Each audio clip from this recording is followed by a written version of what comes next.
This is an audiobook about the elderly hyena, leader of a tribe of local group of hyenas. Written and read by Samuel MWAWATO or Mwavita, the former USA recreational pilot, now doing garbage in Mtwapa town. The old hyena lay down in a mud of pool, all day wallowing and frolicking, with the sun slanting shards of blazing sun at an angle, painting an azure sky covering the eastern sky, and also painting a golden hue on some of the clouds. The sun peeped at these elderly hyena, and the clouds, ribbon clouds from the eastern horizon, bowed and saluted her as she lay down. The wind also came and whipped the sand into dust tables, spiraling and somersaulting in a bid to say hello. The short rains had come and painted the earth with a carpet of green and rose flowers. The old ringed flowers, white, blue, yellow, orange, all were waving in the wind, saying hello to this old mama. Oh yes, oh yes. She had led this group of people with alacrity and zest and enthusiasm, and the river nearby gurgled to herself, singing love songs and lullaby songs as she ran downstream to meet the great Indian Ocean, whistling at her. The enchanted mother was Mama Hyena.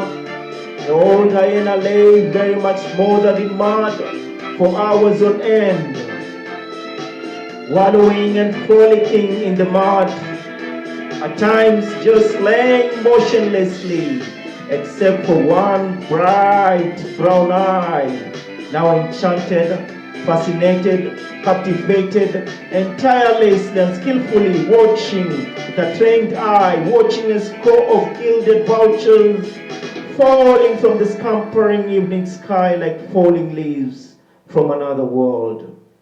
Oh yes, around her stretched the vast savannah with a tusk of grass, bewitched faunas, plants, her native grass running and rising and falling in the passing wind.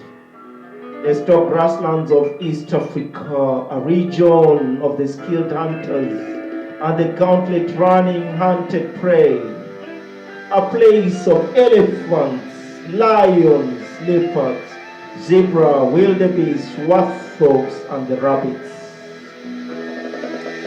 Oh yes, she had led her throng of tribes and tribesmen of a group of hyenas for half a decade.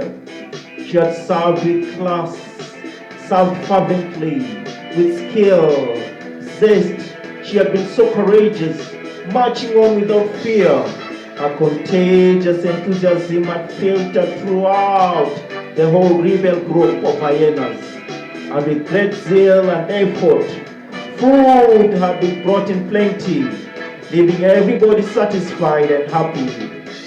Yet time had caught up with her and had started losing up, catching up in age. The other hyenas did not seem to have realized the fact that their leader The leader's time to give up leadership role had now arrived. They were still hanging on to the good old times of our leadership. The sun, as always, had clambered up the horizon and skillfully began tumbling, dropping miserably down the enchanted horizon. By the hour, by the minute, by the second, forming and painting a beautiful panoramic red haze. A gilded rebel group of 10 acacia trees standing stoically clean on a termite mound were now doing the jig, dancing in the electrified passing wind, singing and whistling. And their shadows danced a macabre, unearthly jig low below the hills. Stretching long shadows, stretching off undulating landscape, and were silhouetted on the stage for a night of hunting.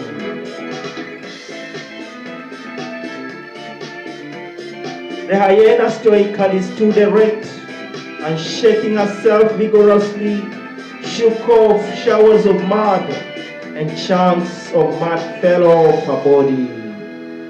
Her flat sides were spotted with ugly-looking brown blotches, which were scarred by bites of lions, claws, and horns of desperate victims.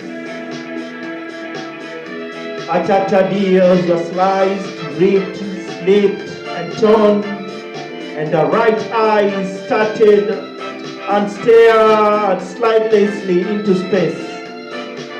Her scarred disc cantered upward. Her top lip was split so that her teeth gnawed and showed off a perpetual snarl. She limped from her old injuries, and her head was still ringing from a kick of a zebra 3 days ago.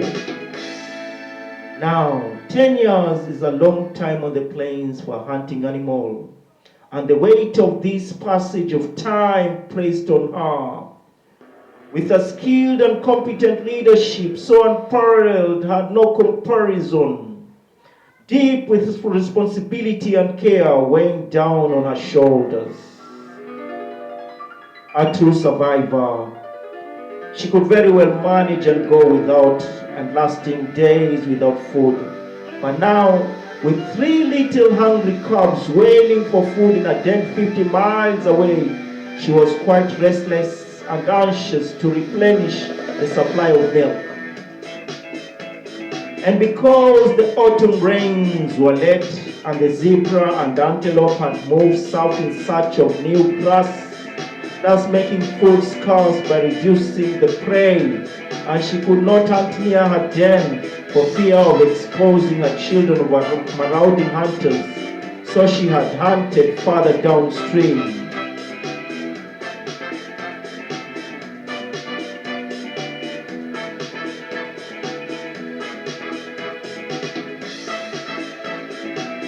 The hyena, with a clumsy-looking body, powerful in the legs, and untidy, hung dog-like appearance, did not mark her as one of the most dangerous, the greatest hunter she was, one to reckon with, and one to be taken, not for granted.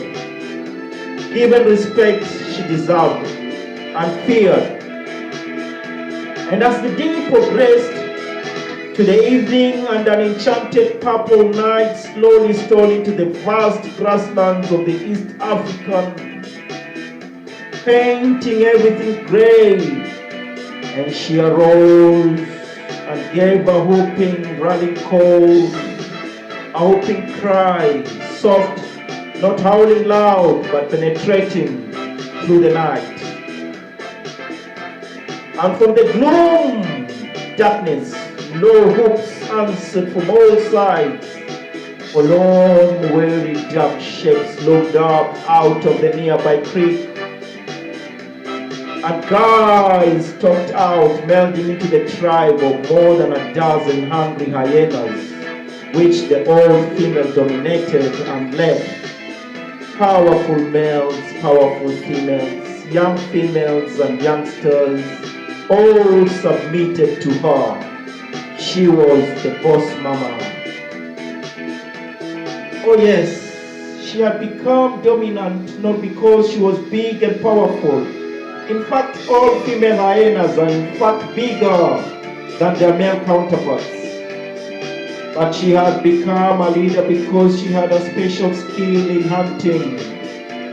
For she darted underneath the victims and snapping teeth and a terrible bites at a tamed zebra underparts often resulted in death of a victim.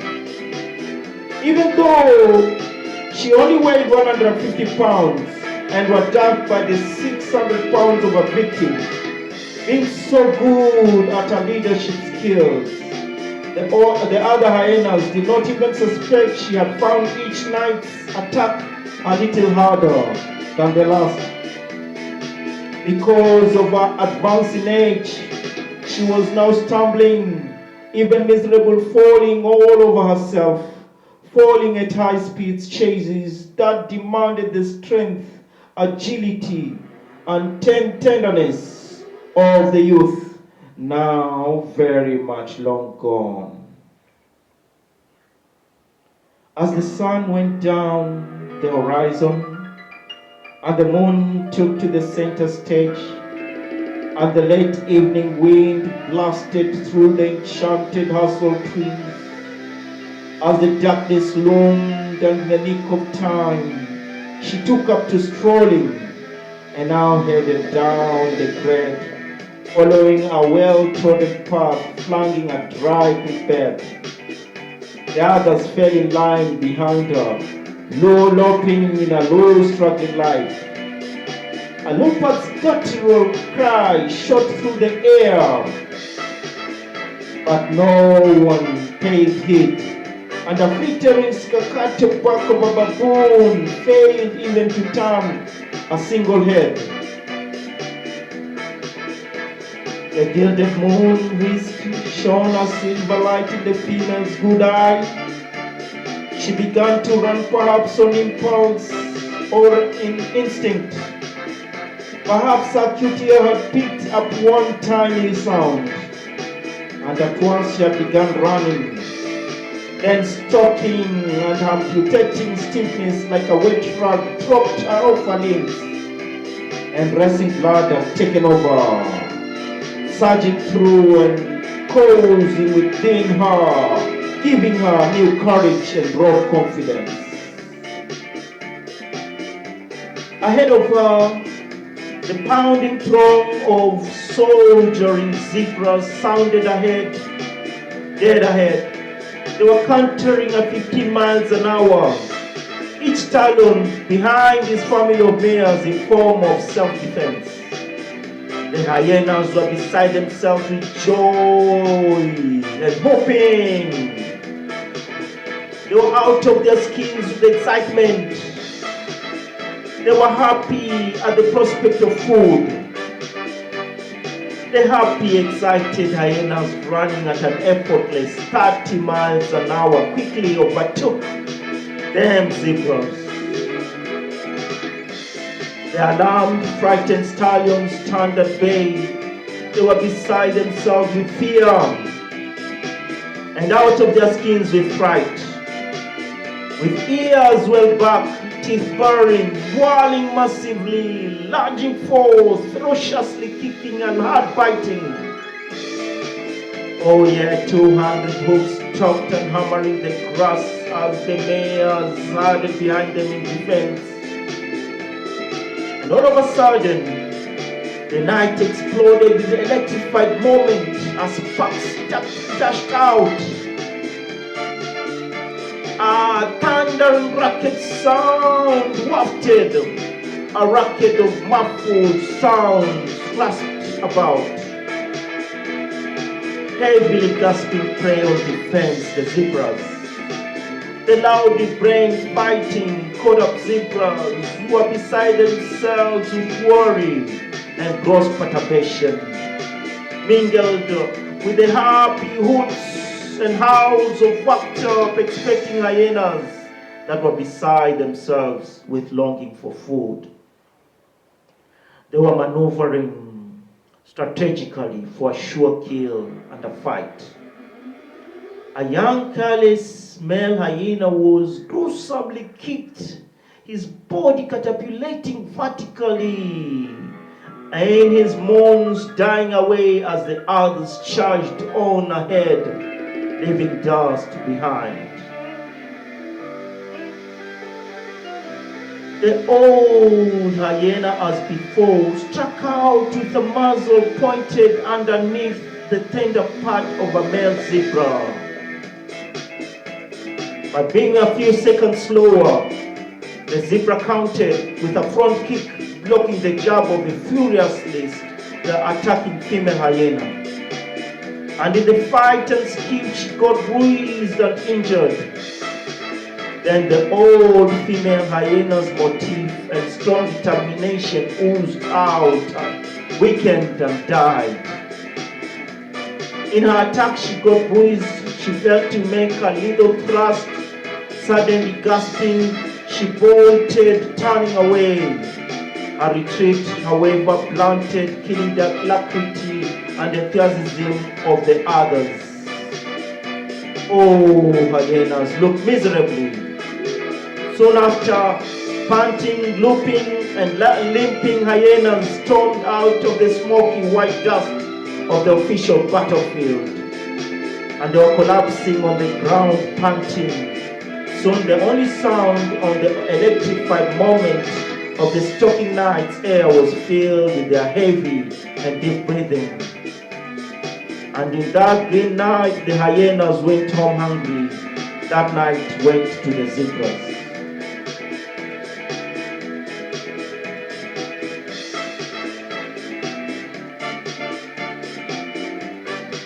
However, in the long experience of the female hyena, even in the best of times, only one hunting tree succeeds. And whenever drought or disease loomed and stalked the grasslands, then a dozen hunts might not bring food.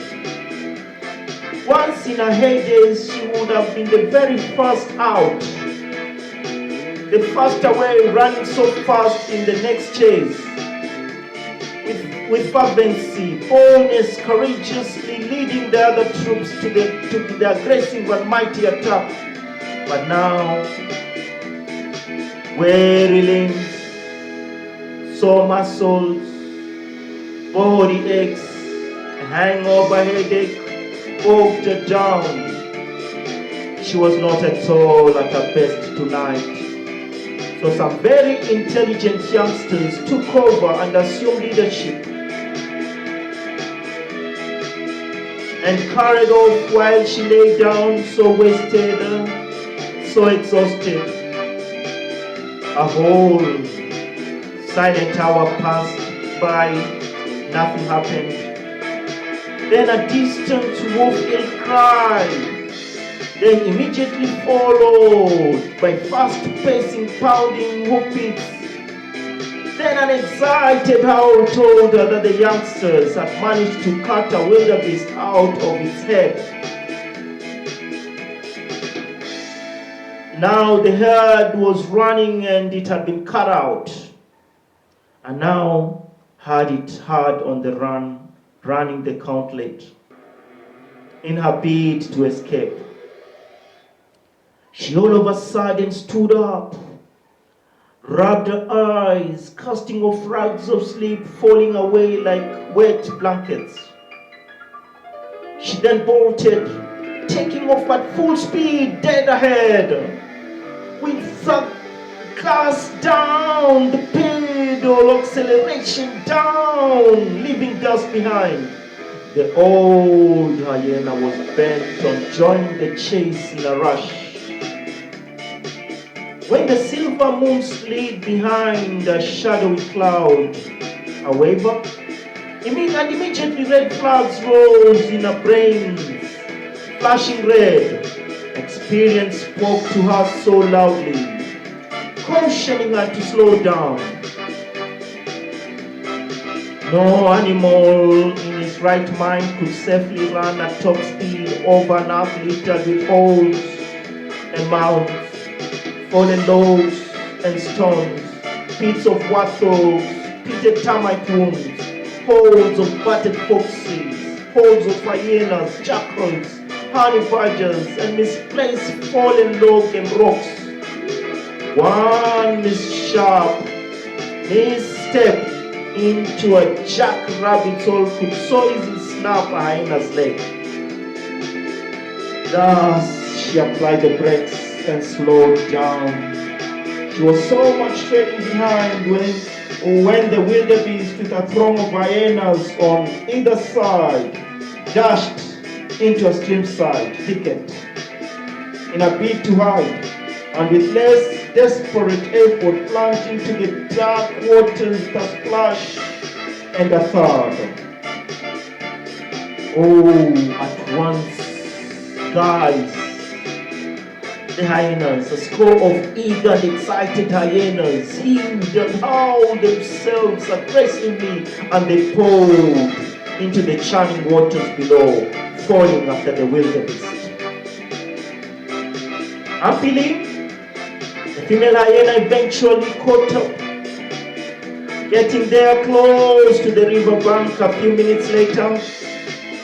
The old wary hyena applied her brakes again and stopped, and thus hanging back as she stared into the murky waters below. As she looked on, films of gruesome and ugly memories flooded her mind like a movie cinema. Remembering crocodiles, and her body quaked as she recalled how she herself had once barely managed to escape being eaten alive at an earlier time. But the sounds of munching, eating had gotten the better side of her. The squabbling over meat became all too unbearable, too irresistible, and beckoned unto her vividly, for her young cubs also called in her memories. So she had made up her mind to jump into the muck anyway. Who cares?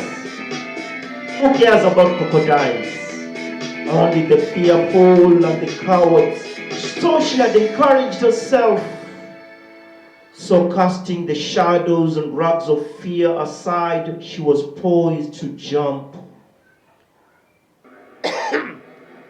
When a great and mighty roar and a splash sent all hyenas scampering. All the hyenas running away, churning for safety. Oh, crocodiles.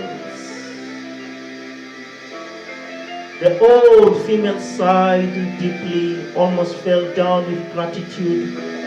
For once again, God had been merciful unto her, for giving her a second chance in life. In the waters below, grabbed by the crocodile, the wildebeest head reared up as if to say goodbye. Then with a powerful swirl, it disappeared under. In the decisiveness and ever more ravenous, battered by life, fought over and over again, the old female finally surrendered, gave up hope, quit trying anymore, became a loner, and so slumped down just a yard away from the stream. Having finally given up, she refused to answer any calls and had become aggressive and so easily agitated, thus refusing to be bothered anymore. No more. She did not want to move. Let live, come what may. Let the gods cast a vote and decide for her. She slumped down. Midnight came and went, gnawed and ravaged by deep hunger, Stalked by the famished calls of her cubs, she slept on as always so lightly that by the sound of the vultures dropping from the sky to feed half a mile away could awaken her. Oh yeah, during her own cub life she had starved for days while her mother hunted. Her brothers and sisters had been dug out and eaten by a hungry male hyena. She herself had dug deeper down and so escaped.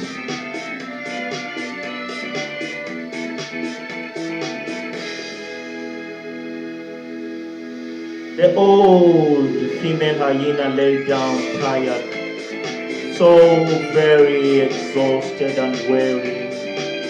She slept on so heavily now, only to be awoken and aroused by a crisscrossing, shuffling lion's heavy feet.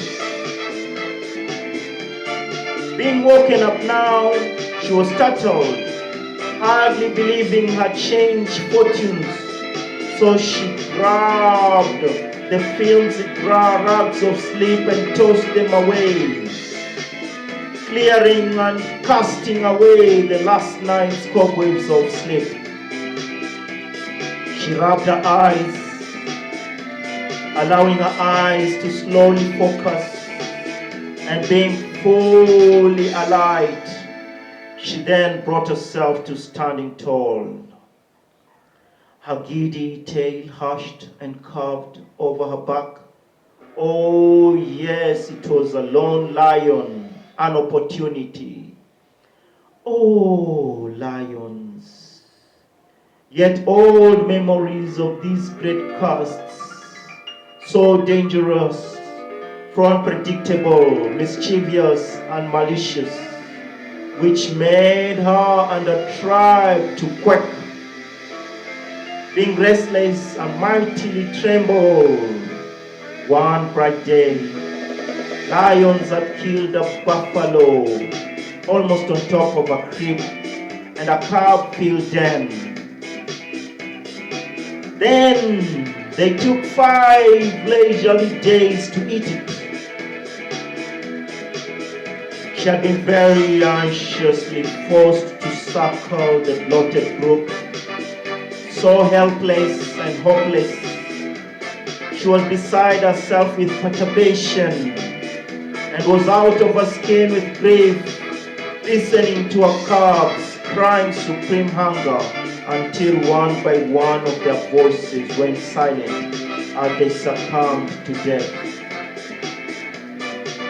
Lions sometimes do kill hyenas. They enraged her, terrified her. Yet when an opportunity arose like this one, like a plate of golden fried chicken in a takeaway drive-in restaurant, she often implacably followed these great cats at all costs, following them and then waited for about 50 to 60 hours whenever necessary, waiting for scrounged bucket loads of leftover scraps from the lion's kills. Oh yeah, her powerful jaws were designed and could crunch bones that the lions could not eat.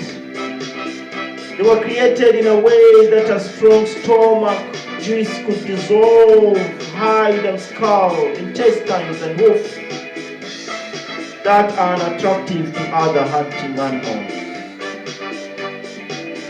Scrutinizing and listening attentively to the sound of clattering passing feet in the gloom, cooking her ears, she marveled an opportunity had arose like a gilded golden crucible of the Vikings.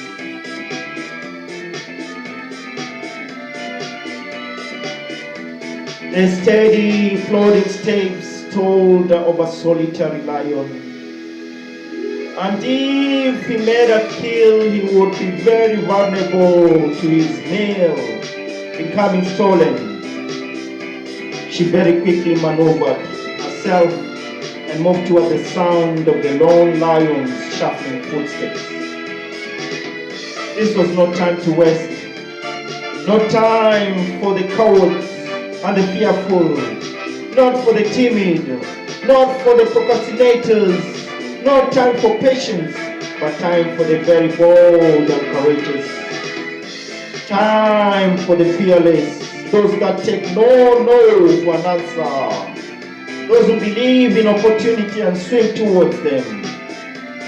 For a great and truly great opportunity had risen, and with a very limited time frame, for only 2 hours remained before daylight.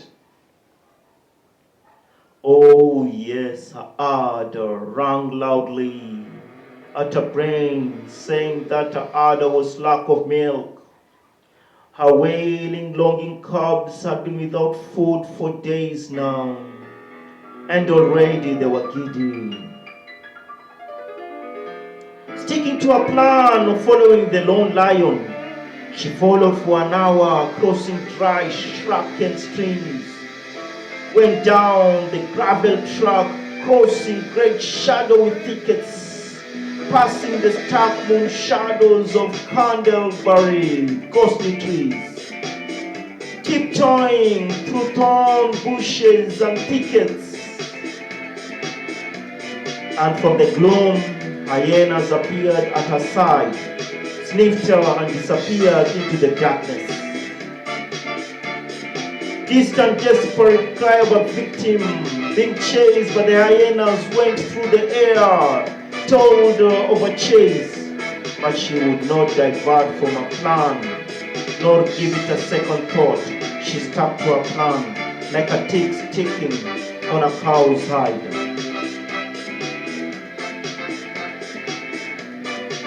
The sound of footsteps came to a standstill, and she stopped.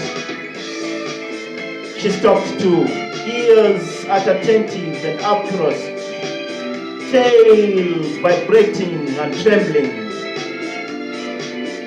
A zebra's whistling alarm call shot through the night and brought a response of furiously galloping feet of prey.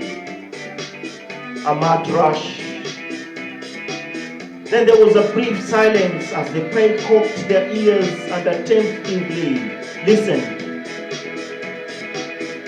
Another alarm call. Furiously galloping zebras, then in a matter of seconds a violent crash, then a high-pitched scream. This is what she had followed the lion for. Why she had fervently followed for long hours. This is what she had followed and had waited for, and had been waiting for. It was the right time. A signal to rest forward. The screaming stopped. The lion's teeth now clasped the zebra's nose, and the big animal was very quickly suffocating. More hyenas appeared out of the gloom. Silently they circled the suspicious long lion and his cute kill.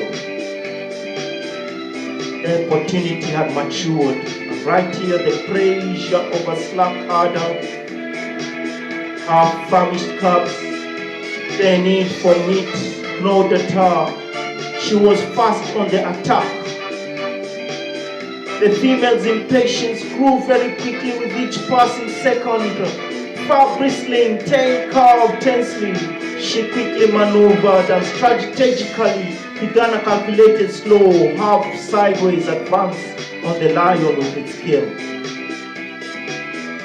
Whooping and uttering tense, low, annoying snarls, the great lion implacably clutched his kill and ignored her. She, however, on purpose and very strategically barred her teeth scarcely 6 feet from the big cat. And he was agitated and annoyed, thus brought out a menacing rumble from deep down his guttural throat, saying, "Get away." She was uncomfortably and dangerously too cold for his comfort. In a persist, he shot up, and getting up instantly, the female darted forward in a second, gripped and grabbed a piece of red zebra meat. and reaped and yanked a mouthful free. In an instant, the lion's great flat paw came mightily walking down, but she dodged and wheeled away so fast. With a success, the other hyenas crowded in, shoved in close, now surrounded by hyenas, very excited and crazily whooping. The chorus of their cries became deafening. When the lion in anger and madness rushed at the female hyenas for stealing his meat, a dozen other hyenas closed over the zebra carcass very quickly and very fast grabbed mouthfuls of meat each. The lion whirled to drive them off, but the female very quickly, mightily beat his leg to the bone. Crying out loud for the dirty play, breathing in deep pain and enraged, he roared loudly, so mightily, fighting and walking, caught one of the slow, unsuspecting hyena and gave it a glancing blow that broke and barred his ribs. Then he was so quickly charged back to his carcass, now covered with snarling, giggling, whooping hyenas, whose cries seemed to have a scornful ring. His food being taken and being stolen, their ghastly howled, roared loudly, ferociously fighting, and mightily swinging his great paws, and wiping only empty air for all his efforts. The lion was beat again and again, and both of his hind legs streamed with blood, all at once fighting against a rebel group of 25 menacing, snarling hyenas glaring and facing him. He was quite taken back, was beside himself with worry and rage. Concerned for his food, now mightily overwhelmed, overpowered, feeling defeated, he finally bolted and fled. 15 minutes later, the zebra carcass was fully devoured, and the green grass licked green. Having eaten enough of the zebra, and now the female hyena bolted to the brim, she was with barely enough room for breathing, so she lay down for the good old siesta, leaving her to rest. And shortly after, the good old dawn skies maneuvered and touched the eastern sky horizon, painting in coral pink, and the harsh cry of gilded busters rasped in the still air morning. The female hyena was cocked back in her mud pool, too bolted to travel with heavy load of meat. She could rest and digest her meal, make the milk, and then begin the long run home. Her solitary brown eye wandered and watched the sun slowly leap into the golden sky at an hourly rate. She looked and saw vultures make giddy climbs in the still cleanness of the morning air. Then her eyes closed in a satisfied sleep. The weary periods of the night dissolved into restful sleep. And her dreams, she had become young again. The end of the story of the hyenas.